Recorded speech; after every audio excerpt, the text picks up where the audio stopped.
Last part में हमने inverse trigonometry function के graph, domain, range, odd even, increasing, decreasing and some important properties के बारे में बात करी थी, जिसमें हमने आपको बताया था कि इनवर्स ट्रिग्नोमेट्री फंक्शन में जो प्रॉब्लम आती है बच्चों, वो 3 टाइप्स की आती हैं। अगर आपने अभी तक वो वीडियो नहीं देखा है तो आप प्लेलिस्ट में जाके उसे देख सकते हैं। तो अभी मैं इसका क्विक रिविज़न करा रहा हूँ कि हमने लास्ट पार्ट में फंक्शन के इनवर्स ट्रिग्नोमेट्री फंक्शन के डोमेन और रेंज किस तरह से पढ़े थे। ठीक है, तो सबसे पहले मैं यहाँ लिख रहा हूँ फंक्शन, ठीक है, और यहाँ पे उसकी बात करेंगे हम उसके डोमेन की, और उसके बाद हम बात करेंगे इसके रेंज के बारे में। ठीक है, रेंज को एक और नाम से जाना जाता है बच्चों, पीवीआर। पीवीआर का मतलब क्या होता है? Principal value range, value range. ठीक है, प्रिंसिपल वैल्यू रेंज भी इसे कहा जाता है, या इसे प्रिंसिपल रेंज भी कहा जाता है। ठीक है, तो हमने आपको जो 6 इन्वर्स ट्रिग्नोमेट्री फंक्शन बताए थे वो कौन कौन से थे। जैसे पहला था साइन इन्वर्स एक्स, ठीक है, साइन इन्वर्स एक्स बताया था। उसके बाद हमने, अगर मैं ऑड इवन टर्म में लिखूँ तो मैं इसे ऑड इवन टर्म में लिख रहा हूँ। उसके बाद मैं tan इन्वर्स एक्स लिख रहा हूँ। ठीक है, tan इन्वर्स एक्स, और tan इन्वर्स एक्स के बाद हमने क्या बताया था आपको? ठीक है, cosec inverse x, cosec inverse x. उसके बाद अगर आप बात करेंगे तो उसके बाद हमने लिखा था कॉस इन्वर्स एक्स। ठीक है, कॉस इन्वर्स के बाद था cot inverse x, and cot inverse x के बाद था आपका सेक इन्वर्स एक्स। ये हमने 6 ITF लिखे थे, और इनको इनके पैटर्न या नंबरिंग के हिसाब से मैंने लिखा था। जैसे ये शुरू के हैं, ये 1, 3, 5 मतलब ऑड नंबर वाले हैं। ठीक है, तो साइन इन्वर्स एक्स का जो डोमेन आपको बताया था वो बताया था -1 to 1 होता है। ठीक है, क्लोज इंटरवल के साथ। और इसका जो रेंज पाया जाता है वो कितना पाया जाता है? -π/2 to π/2, ये इसका रेंज होता है। ठीक है, उसके अलावा जो tan इन्वर्स एक्स है, इसका जो डोमेन होता है ये हमने R बताया था। ठीक है, एंड इसका जो रेंज होता है वो -π/2 to π/2। ठीक है, ओपन इंटरवल के साथ रहेगा ये। उसके अलावा अगर कोसेक इन्वर्स एक्स की बात करेंगे तो all real number except -1 and 1। ठीक है, इसके ऊपर हमने लास्ट वीडियो में बात करी है कि ये -1 to 1 क्यों नहीं होता है। और अगर आप इसके रेंज की बात करेंगे तो इसका रेंज होता है क्लोज इंटरवल -π/2 to π/2। ठीक है, बट एक वैल्यू पे आंसर नहीं देता है, वो 0 होता है, एक्सेप्ट 0। ठीक है, -π/2 to π/2 एक्सेप्ट 0। ठीक हो गया। कॉस इन्वर्स का जो हमने डोमेन आपको बताया था वो होता है -1 to 1। ठीक है, और इसका जो रेंज होता है बच्चों ये होता है क्लोज इंटरवल के साथ 0 to π, ये लिखवाया था हमने। कॉट इन्वर्स एक्स में हमने आपको बताया था उसका डोमेन R होता है, एंड अगर आप इसके रेंज की बात करेंगे तो ये होता है ओपन इंटरवल 0 to π। ठीक है, और सेक इन्वर्स एक्स का जो डोमेन होता है बच्चों वो बताया था आपको all real number except -1 to 1। ठीक है, दिख रहा है आपको, -1 to 1। एंड जो इसकी रेंज है बच्चों वो होती है क्लोज इंटरवल 0 to π। ठीक है, एक्सेप्ट किस पे वैल्यू नहीं मिलती है आपकी? π/2 पे वैल्यू नहीं मिलती है। ठीक है, तो अगर आप इसके पैटर्न को देखेंगे बच्चों, ठीक है, अगर आप इस शुरू के पैटर्न को देखेंगे तो ये मैंने कहा था ये ऑड फंक्शन होते हैं। ठीक है, ऑड पोजीशन पे होते हैं, ऑड फंक्शन ये ऑड पोजीशन पे हैं, शुरू के जो 3 हैं। और उसके बाद के जो 3 हैं उनका जो है मैंने आपको अलग बताया था, ये 2, 4, 6 पोजीशन पे होते हैं। ये लास्ट वीडियो में हमने इस पर डिस्कस करा हुआ है। ठीक है, अब जो हमने प्रॉब्लम आज डिस्कस करनी है बच्चों वो है, इसकी 3 टाइप्स की प्रॉब्लम होती हैं। चाहे आप 11th स्टैंडर्ड ले लीजिए, 12th ले लीजिए, ND या JEE का जो प्रिपरेशन कर रहे हैं, 3 टाइप्स की प्रॉब्लम इसमें पूछी जाती हैं। जिसमें जो पहली प्रॉब्लम होती है वो प्रिंसिपल वैल्यू से रिलेटेड होती है। ठीक है, पहली प्रॉब्लम होती है प्रिंसिपल वैल्यू। ठीक है, जो दूसरी प्रॉब्लम होती है वो होती है सिंप्लीफिकेशन की, सिंप्लीफिकेशन के प्रॉब्लम इसमें आती हैं हमारे पास। एंड जो थर्ड प्रॉब्लम होती हैं आपकी वो होती हैं value for x. Value for x एक अननोन वेरिएबल होगा जिसका वैल्यू हमें फाइंड आउट करना होता है। तो आज जो मैं डिस्कस करने वाला हूँ आपसे वो करने वाला हूँ प्रिंसिपल वैल्यू के बारे में। ठीक है, तो प्रिंसिपल वैल्यू के बारे में देखिए, प्रिंसिपल वैल्यू।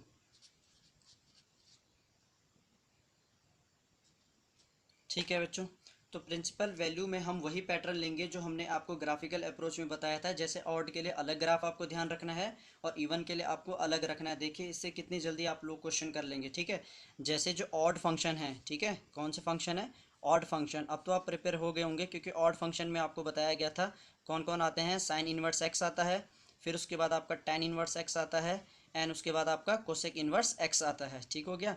तो इनकी जो रेंज होती है बच्चों, ठीक है, अभी मैंने यहाँ लिखा भी था इसीलिए इनको साथ भी लिखा था। इनकी रेंज अगर आप देखेंगे ऑलमोस्ट ऑलमोस्ट इक्वल होती है। देख रहे हैं आप, ऑलमोस्ट कह रहा हूँ मैं, देखो क्योंकि कहीं पे क्लोज इंटरवल है, कहीं ओपन इंटरवल चल रहे हैं, तो लगभग लगभग इक्वल होती है। जो इवन वाले हैं, जो इवन पोजीशन पे थे, जैसे कॉस इनवर्स एक्स हो गया, कॉट इनवर्स एक्स हो गया, सेक इनवर्स एक्स हो गया, तो इनकी जो रेंज होती हैं ये ऑलमोस्ट ऑलमोस्ट इक्वल होती हैं। इसीलिए इसी पैटर्न को हम रखते हुए इनका हम ध्यान रखेंगे और इनके बिहाफ पे हम एक डायग्राम बनाएंगे जिससे हम क्वेश्चन इसके सॉल्व कर पाएंगे, ठीक है। तो इनका रेंज लगभग लगभग ऑलमोस्ट ऑलमोस्ट -π/2 to π/2 होता है, ठीक हो गया। ये ऑलमोस्ट है भाई, ठीक है, कहीं पे इंक्लूडेड बिट वैल्यू भी है, एंड वैल्यू। तो आपने क्या ध्यान रखना है इसके लिए कि जब आपके लिए इससे प्रिंसिपल वैल्यू के क्वेश्चन पूछे जाएंगे, ठीक है, ये वैल्यू 0 का होता है, ये आप जानते हैं, ये π/2 का होता है। -π/2 का मतलब यहाँ हो गया -π/2, ठीक है। तो अगर एंगल फर्स्ट क्वाड्रेंट में हो तो पॉजिटिव आंसर देना है, और अगर फोर्थ में हो तो आपको आंसर कैसा देना है, निगेटिव देना है, ठीक हो गया। ये डायग्राम ध्यान रखना है आपको, ठीक है। कैसे होंगे क्वेश्चन वो मैं भी आज आपको सिखाऊंगा। दूसरा जो केस है इसका वो है बच्चों इवन फंक्शन के बारे में। कौन सा फंक्शन है आपका, इवन फंक्शन। इवन फंक्शन में कौन कौन से लिखाए थे, कॉस इनवर्स एक्स लिखाया था आपको, एक लिखाया था cot inverse x, and sec inverse x आपको लिखवाया था, ठीक है। तो इनकी जो रेंज होती है बच्चों, क्या होती है, इनकी जो रेंज होती है वो लगभग लगभग 0 to π कह सकते हैं, लगभग लगभग होती है, ठीक है। फिर यहाँ पे ओपन इंटरवल क्लोज इंटरवल का थोड़ा सा डिफरेंस रहता है, इसलिए ऑलमोस्ट लिखा हुआ है। तो इसके लिए आपने देख रहे हैं 0 to π। 0 to π का मतलब ये हो गया कि देखिए 0 यहाँ मिलेगा और आपको पाई यहाँ मिलेगा, ठीक है। आपको मैंने इंट्रोडक्शन की वीडियो में कहा था कि थर्ड क्वाड्रेंट में इन्वर्स ट्रिग्नोमेट्री फंक्शन लाई नहीं करते हैं, ठीक है। तो अगर फर्स्ट क्वाड्रेंट में हुआ तो ये थीटा होता है, और अगर आपका सेकंड में हुआ तो आपने आंसर π - θ देना है, ठीक है। बस इतना ध्यान रखना है आपने। ये डायग्राम क्लियर हो गया आपको, ये डायग्राम आपने ध्यान रखना है। जैसे ये -π/2 to π/2, तो देखिए जब -π/2 जब क्लॉकवाइज चला होगा तो यहाँ मिलेगा, ठीक है, -π/2, तो फिर -π/2 to 0, 0 to π/2, ठीक है, इन दोनों में पाया जाएगा, और यहाँ पे फर्स्ट और सेकंड में पाया जाएगा। अब इसके क्वेश्चन कैसे होंगे उस पर चर्चा करेंगे। सबसे पहले क्वेश्चन है आपका, फर्स्ट क्वेश्चन आपको दे रहा हूँ, ठीक है, आई होप आप देख पा रहे हैं। जैसे पहला क्वेश्चन आपको दे रहा है बच्चों, ये है tan इनवर्स माइनस का √3, ठीक है। तो हमने क्या करना है, फाइंड प्रिंसिपल वैल्यू, क्या निकालना है इसका, फाइंड प्रिंसिपल वैल्यू हमें इसकी निकालनी है, ठीक है, प्रिंसिपल वैल्यू निकालनी। अब देखिए इसके दो मेथड आपको मैं बता रहा हूँ, ठीक है, तो जोन सा भी आपको सही लगता है उसका यूज़ कीजिएगा। मेथड नंबर वन में आप क्या कर सकते हैं, ये जो tan इनवर्स माइनस का √3 है, ठीक है, आप इसे y मान लीजिए, ठीक हो गया यहाँ तक। जब आप y मानेंगे तो आप इस tan इनवर्स को उधर स्विच करते हैं तो ये क्या कितना हो जाएगा, tan y, ऐसा होता है, ठीक है, आप इसे इधर स्विच कर सकते हैं। तो ये tan y हो जाएगा, यहाँ पे कितना आ जाएगा, माइनस का √3 आ जाएगा, ठीक है, ओके। अगर आप इसको देखेंगे आगे, उसके बाद हम इसे कैसे लिख सकते हैं, ये है आपका tan y is equals to में, ठीक है बच्चों, ये हो जाएगा माइनस का कहाँ, ये √3 कहाँ पे वैल्यू होती है इसकी, tan π/3 पे, ठीक है, 60 डिग्री पे इसकी वैल्यू होती है। देखिए माइनस बाहर आया तो 100% है, यहाँ अंदर रहा होगा, तो हम इसे कैसे लिख सकते हैं, tan y is equals to में tan ऑफ माइनस का π/3, ठीक है, और tan से tan कैंसिल हो जाएगा, तो हमारे पास क्या बच जाएगा, y इक्वल्स टू में माइनस का π/3 बच जाएगा, ठीक है। ये इसका प्रिंसिपल सॉल्यूशन है। एक मेथड तो ये है। दूसरा मेथड जो है बच्चों वो इस तरह से है। अगर आप सेकंड मेथड की बात करेंगे तो सेकंड मेथड जो है वो क्या कहता है वो देखिए ज़रा, ठीक है। tan इनवर्स कितना है, माइनस का √3। अभी मैंने आपको डायग्राम के हिसाब से बताया था, देखिए ज़रा, tan इनवर्स ये वाला है tan इनवर्स। अब ये कह रहा है जो एंगल है वो माइनस का, मतलब वो कौन से क्वाड्रेंट में है, फोर्थ में, तो आपने उसका आंसर माइनस में देना। माइनस आप पहले बाहर निकाल दो, इसका क्या कर दीजिए, माइनस बाहर निकाल दीजिए, पहले निकाल दिया आपने। फिर वो कह रहा है जो थीटा है, थीटा मतलब √3 पे कहाँ पे वैल्यू होती है tan की, तो कहाँ पे होती है वो 60 डिग्री मतलब π/3 पे होती है, ठीक है। एक और बार समझिए, देखिए यहाँ पे भी मैं डायग्राम आपके लिए बना के रखा हुआ है। देखिए अगर यहाँ निगेटिव है तो ये फोर्थ क्वाड्रेंट में है, तो आपने क्या करना है, उसका आंसर माइनस में आएगा, मतलब माइनस आपने बाहर रखा, और √3 कहाँ पे होता है tan π/3 पे, तो π/3 आंसर लिख देना है, ठीक है, ओके। अब हम एक और करेंगे, जैसे एक और क्वेश्चन हम कर लेते हैं बच्चों। सेकंड क्वेश्चन है आपका इसका, अगर आपको दे दे सेक इनवर्स माइनस का रूट टू दे दे आपको, ठीक है, इसका वैल्यू मुझे निकालना है। अब जरा देखिए सेक इनवर्स कहाँ आ गया है, जरा देखिए इसे, सेक इनवर्स कौन सा है, ये वाले है, कहाँ गया, ये वाला है ना। तो कैसा दे रहा है, ये कैसा पूछ रहा है, माइनस का पूछ रहा है यहाँ पे। तो माइनस का पूछ रहा है मतलब ये वाला पाई माइनस थीटा, माइनस का मतलब सेकंड क्वाड्रेंट यहाँ पे, ठीक है। अगर पॉजिटिव एंगल है तो फर्स्ट क्वाड्रेंट रहा होगा, और अगर आपका एंगल माइनस में है तो आपका सेकंड क्वाड्रेंट रहा होगा। तो आपने कैसा आंसर देना, पाई माइनस थीटा, थीटा का मतलब रूट टू कहाँ पे रहा होगा, सेक, ठीक है। आप देख पा रहे हैं, इसे फिर से बोल रहा हूँ मैं, ये आपका थीटा है, यहाँ पे पाई माइनस थीटा है, ये माइनस का है, ठीक है, क्वेश्चन माइनस में पूछ रहा है ये, देख रहे हैं यहाँ पे। तो आपने क्या करना है, वो कह रहा है पाई माइनस थीटा इसका आंसर होगा, पाई आपने लिख दिया, माइनस का थीटा, थीटा कहाँ से लाएंगे, रूट टू कहाँ पे होता है ये सेक, कहाँ पे होता है, रूट सिक्स, ठीक है, रूट टू कहाँ पे होता है, ये पाई बाय सिक्स पे होता है, ठीक है। तो अगर आप इसे सॉल्व कर, सॉरी पाई बाय फोर पे होता है, मिस्टेक है, कहाँ पे होता है, पाई बाय फोर पे। तो इसका आंसर कितना आ जाएगा, थ्री पाई बाय फोर इसका आंसर आ जाएगा, ठीक है, ये इसका प्रिंसिपल वैल्यू हो गया। ठीक, उसी तरह से अगर आप तीसरे के ऊपर बात करेंगे, मान लो आपके पास एक और क्वेश्चन दे रहा हूँ, कॉट इनवर्स माइनस का रूट थ्री दे रहा हूँ, ठीक है। तो देखिए जरा कॉट इनवर्स कौन सा है, ये वाला है कॉट इनवर्स। तो कैसा एंगल दे रहा है, माइनस का एंगल दे रहा है, माइनस का मतलब कौन सा है, ये वाला। तो आपने क्या लगा देना है, सीधे पहले पाई लगा दो, माइनस का थीटा, थीटा का मतलब, थीटा का मतलब होता है ये रूट थ्री, रूट थ्री कहाँ पे रहा होगा, 30 डिग्री पे होता है, तो pi by six, root three, देखिए माइनस का इलाज हो गया है, ठीक है, पाई माइनस थीटा आंसर होगा, पाई माइनस थीटा कौन है, रूट थ्री कहाँ पे होता है, कॉट, वो होता है पाई बाय सिक्स पे होता है। अगर आप इसे सॉल्व करेंगे तो ये आ जाएगा आपका फाइव पाई बाय सिक्स आ जाएगा, ठीक हो गया। उसी तरह से एक और कर लेते हैं, जैसे आपसे पूछा जाए cosec inverse two by root three, two by root three पूछ दिया गया आपसे, ठीक है। तो देखिए कोसेक इनवर्स है, कोसेक इनवर्स का जो एंगल दे रहा है यहाँ पे पॉजिटिव दे रहा है।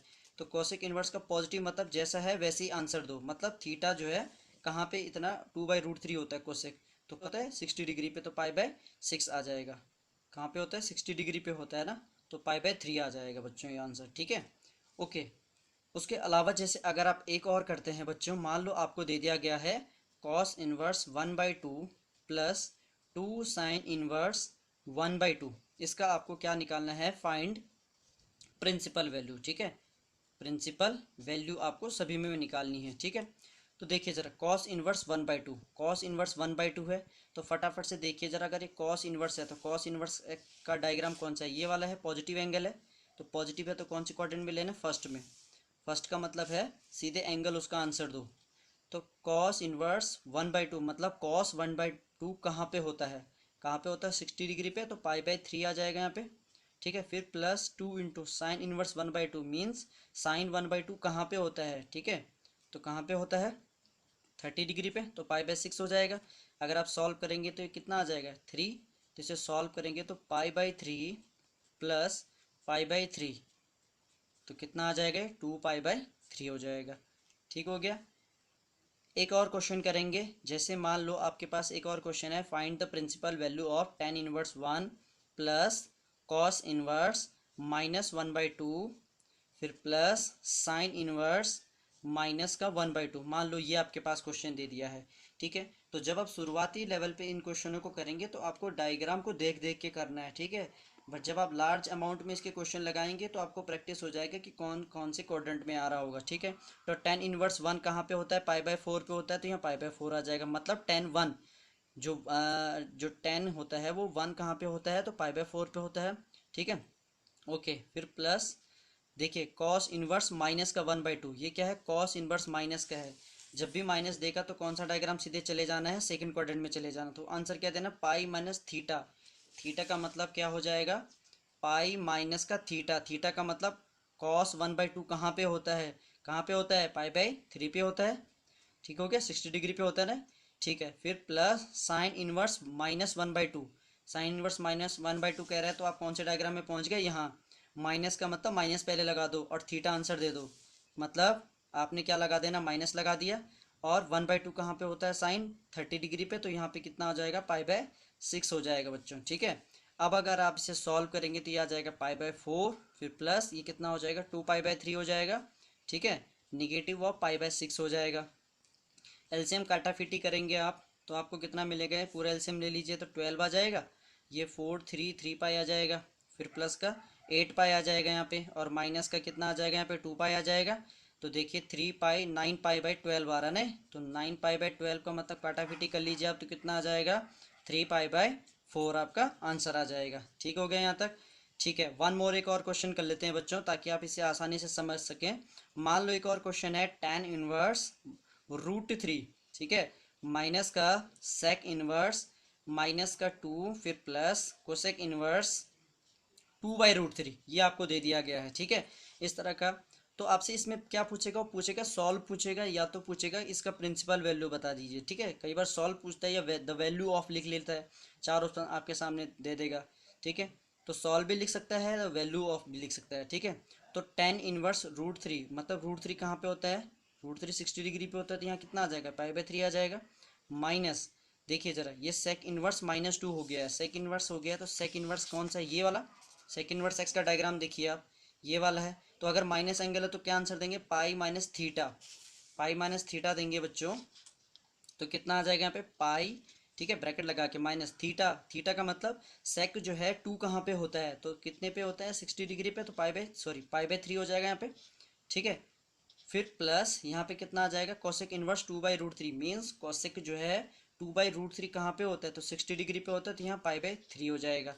ठीक है, अब अगर आप इसे सॉल्व करेंगे बच्चों, इसे सॉल्व कर लीजिए, देखो पाई/3 और पाई/3 को ऐड करेंगे तो 2 पाई/3 आ जाएगा।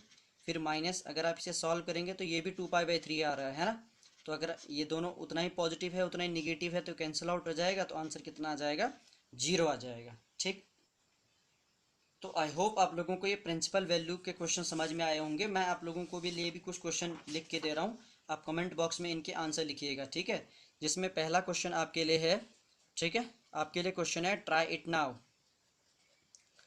पहला क्वेश्चन है, जैसे आपके लिए दे रहा हूँ कोसेक इनवर्स माइनस का √3/2 प्लस पाई/6, इसका वैल्यू आपको बताना है। ठीक है, आप लिख सकते हैं, सॉल्व करने हैं आपने। ठीक, दूसरा क्वेश्चन आपके लिए है कॉट पाई/4 माइनस 2 कॉट इनवर्स √3, एक आपने ये लगाना है।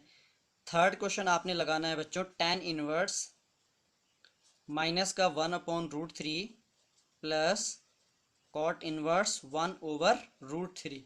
ठीक है, फोर्थ क्वेश्चन आपने लगाना है 2 sec inverse 2 plus sine inverse 1/2। ठीक है, तो आप लोगों ने ये क्वेश्चन लगाने हैं और कमेंट बॉक्स में इनका आंसर लिखना है। कोई भी डाउट आता है तो कमेंट बॉक्स में मेंशन करना है। ठीक है, आज की वीडियो में इतना ही, मिलते हैं नेक्स्ट वीडियो में। तब तक के लिए स्वस्थ रहिए, व्यस्त रहिए और पढ़ते रहिए। जय हिंद।